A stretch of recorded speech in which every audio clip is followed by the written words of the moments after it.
Tom Kelly, looking to defend Little Thurrock Rectory. Been a busy 4 years. So the only initiated, a couple of issues over the last 4 years or even this week have been going on. Well, I mentioned to Little Thurrock 4 years ago that coming to an area like Little Thurrock Rectory, it's a fantastic place to live, fantastic place to raise a family, and one of the key issues really was just making sure it's a lovely area to live.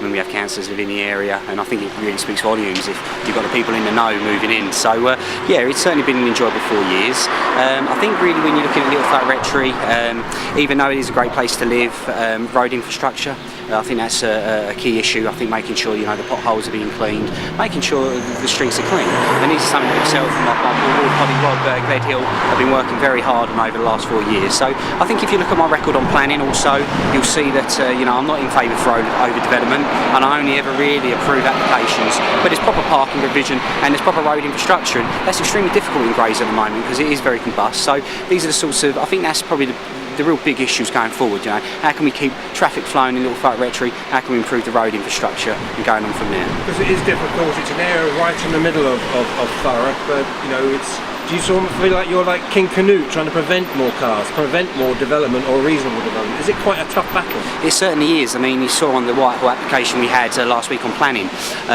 because it was within 850 metres of the Grays train station, there was no need for parking provision. I mean, that can't be right. You need parking provision if you're going to put up 7 flats.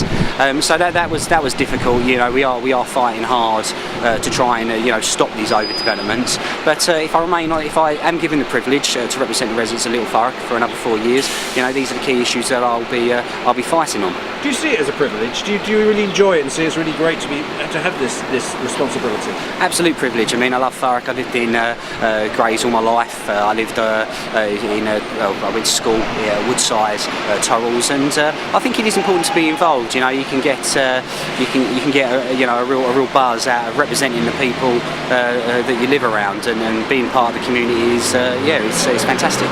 You seem like a councillor who has actually grown into their role over the last 4 years. Is that a fair assessment? Yes, certainly. I think as each year goes by, I'm getting more and more confident. Certainly with the council, I think that being a member of the opposition is difficult. But having said that, I think we've been a very, very firm but fair opposition. We've allowed the council to flow, but we've also stopped some decisions such as borrowing.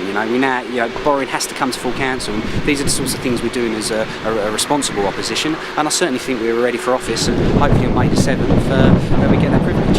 Tom, thank you very much for your time.